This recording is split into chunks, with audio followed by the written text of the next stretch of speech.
أعوذ بالله من الشيطان الرجيم بسم الله الرحمن الرحيم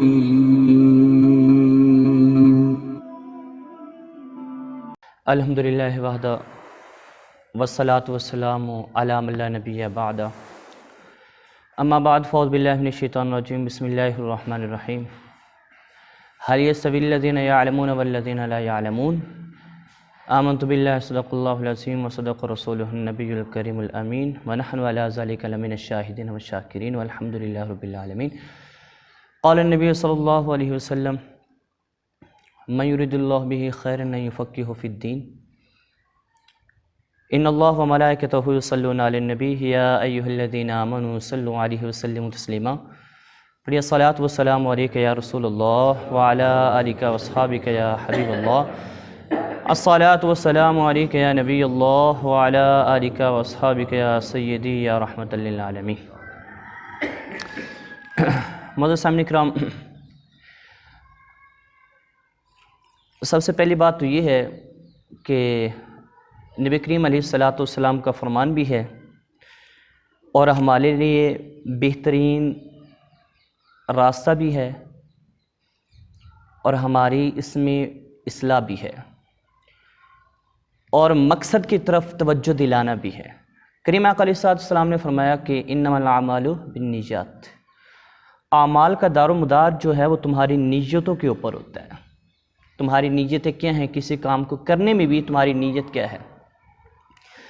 اور بعض اوقات ایک عمل میں مختلف نیتیں کر لی جائیں تو اللہ تبارک و تعالی مختلف اعمال کا ثواب عطا فرماتا ہے، اور بعض اوقات بہت سارے اعمال کیے جائیں لیکن نیت درست نہ ہو تو کسی عمل کا ثواب پلے نہیں پڑتا۔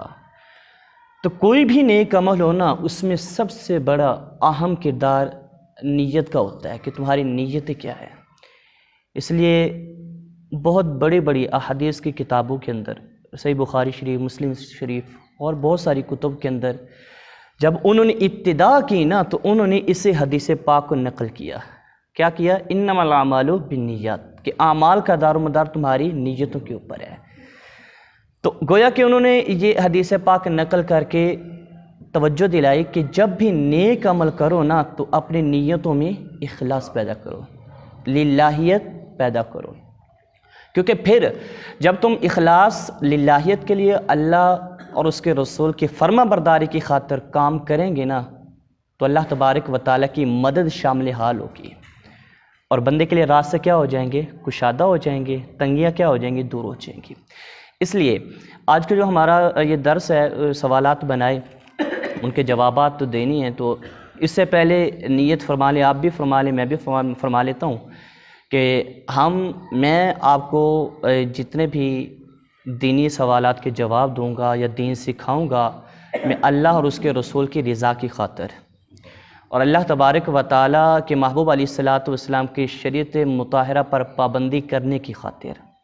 آپ نے یہ فرمایا کہ آپ سنیں گے اللہ کی رضا کی خاطر، اس کی خوشنودی کے لیے، اور سن کر دوسروں تک اس پیغام کو انشاءاللہ پہنچانے کی سعی کریں گے۔ اللہ تبارک و تعالی ہمارا حامی و ناصر ہو۔ آیت کریمہ جو آپ کے سامنے پڑھی نا، هل يستوي الذين يعلمون والذين لا يعلمون، اس میں رب العالمین نے فرمایا کہ کیا جاننے والا اور نہ جاننے والا برابر ہو سکتے ہیں؟ یعنی عالم اور جاہل، هل يستوي الذين يعلمون والذين لا يعلمون، کیا ایک عالم ہو یعنی جاننے والا ہو اور دوسرا لا علم ہو، تو کیا یہ دونوں برابر ہو سکتے ہیں؟ تو استفہامی انکاری ہے، یہ استفہامی انکاری ہے یہ، یعنی کہ یہ برابر نہیں ہو سکتے، جاننے والے اور جاہل برابر نہیں ہو سکتے ہیں۔ تو یہ ایک طرح سے علم کی مجلس ہے، علم کی کیا ہے، نشست ہے، جس میں ہم جو مسائل فقہیہ ہیں وہ سیکھیں گے انشاءاللہ عز و جل۔ اور کریم آقا علیہ السلام کی حدیث پاک میں نے عرض کی من یرید اللہ بہ خیرا یفقہہ فی الدین، اللہ پاک جس بندے سے بھلائی کا ارادہ فرمانا چاہتا ہے نا، جسے چاہتا ہے کہ اللہ اس کا بھلا ہو، اللہ عز و جل چاہتا ہے تو اللہ پاک اس بندے کو دین کی سمجھ عطا کر دیتا ہے۔ یہ نشانی ہے، اللہ تبارک و تعالیٰ بھلا چاہ رہا ہے کسی کا، یہ نشانی ہے، یہ علامت ہے۔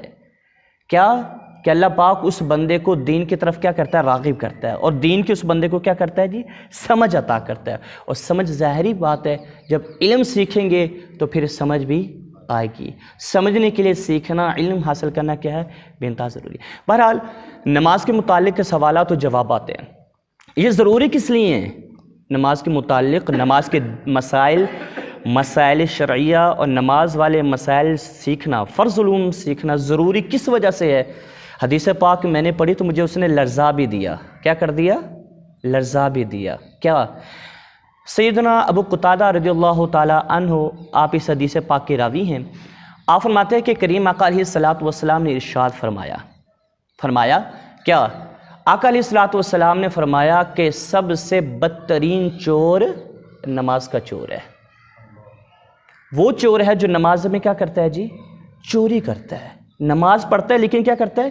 چوری کرتا ہے۔ آقا کریم علیہ السلام نے فرمایا کہ وہ بدترین چوروں میں سے ہے جو نماز کا چور ہے۔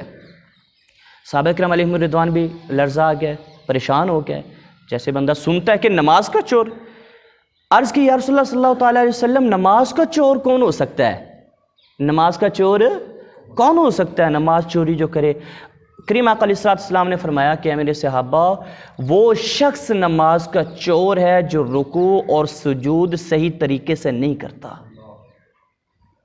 جو رکوع اور سجود صحیح طریقے سے، نماز بھی پڑھتا ہے، دیکھو آتا بھی ہے مسجد میں، ٹائم بھی نکالتا ہے، وضو بھی کرتا ہے، ساری پابندی بھی کرتا ہے، اہتمام کے ساتھ بھی آتا ہے، لیکن نماز اہتمام کے ساتھ نہیں پڑھتا۔ تو کریم آقا علیہ السلام نے فرمایا کہ رکوع اور سجدے اس کے صحیح نہیں ہیں، یعنی سنت کے مطابق نہیں ہے، یا جن چیزوں کا لحاظ سجدے میں رکوع میں ہونا چاہیے وہ کرتا نہیں ہے۔ فرمایا کہ وہ شخص کیا ہے؟ نماز کا چور ہے۔ اور دوسری حدیث پاک بھی اسی حوالے سے صحیح بخاری کے اندر حضرت امام بخاری نے حذیفہ بن یمان رضی اللہ تعالیٰ عنہ سے مروی ہے، انہوں نے ایک شخص کو نماز پڑھتے دیکھا، اس نے وہ نماز سے فارغ ہوا، اور جب وہ نماز سے فارغ ہوا نا، آپ نے فرمایا کہ تو نے نماز پڑھی نہیں ہے، تو نے نماز حالانکہ نماز پڑھی، سجدہ کیا، رکوع کیا، سب کچھ کیا۔ تو حذیفہ بن یمان نے صحیح بخاری کے اندر حدیث پاک، امام بخاری رحمۃ اللہ تعالیٰ علیہ نے اس کو روایت فرمایا ہے کہ آپ نے فرمایا کہ تو نے نماز پڑھی نہیں ہے۔ اگر اسی حالت میں انتقال ہو جائے نا تیرا، اسی حالت کے اندر جس حالت میں تو نے نماز پڑھی ہے، تو گویا کہ تو دین محمدی پر تھا ہی نہیں، خاتمہ تیرا دین محمدی پر نہیں ہوا جس حالت میں جس طریقے سے تو نے نماز پڑھی ہے۔ اور سنن نسائی میں اس کے بقیہ الفاظ ہیں، اسی حدیث کے کیا ہیں؟ بقیہ الفاظ ہیں کہ حذیفہ بن یمان نے اس سے پوچھا، بھائی مجھے یہ بتا، 40 سال کتنا عرصہ ہو گیا تجھے اس طریقے سے نماز پڑھتے ہوئے، اس کیفیت کے ساتھ تو نماز پڑھ رہا ہے؟ تو اس نے کہا 40 برس ہو گیا مجھے۔ 40 برس ایک ایج کا حصہ ہے، بہت بڑا حصہ ہے ایک، 40 برس۔ حذیفہ بن یمان بڑے افسردہ ہوئے، اور آپ نے فرمایا، بندے تو نے 40 سال نماز پڑھی نہیں ہے، کتنی پریشان کن بات ہے، پریشان کن بات ہے۔ آپ نے فرمایا کہ تو نے 40 سال گویا کہ نماز پڑھی نہیں ہے، تو نے اس طریقے سے نماز پڑھی ہے۔ تو آپ خود اندازہ کریں کہ کتنا ضروری ہے نماز کے مسائل سیکھنا اور نماز پڑھنے کا طریقہ سیکھنا۔ یہ تو آپ کی اس کے لیے نا کہ آپ اس چیز کو سمجھیں۔ آپ یقین کریں، ہم مسجد میں آئے بھی صحیح، لباس بھی پہنیں اور طہارت کا بھی اہتمام کریں، نماز اس طریقے سے پڑھیں کہ 40 سال گزرے نماز ہی نہ ہو، زندگی کا ایک حصہ گزر جائے اور پتہ کہ نماز اس بندے نے پڑھی نہیں ہے۔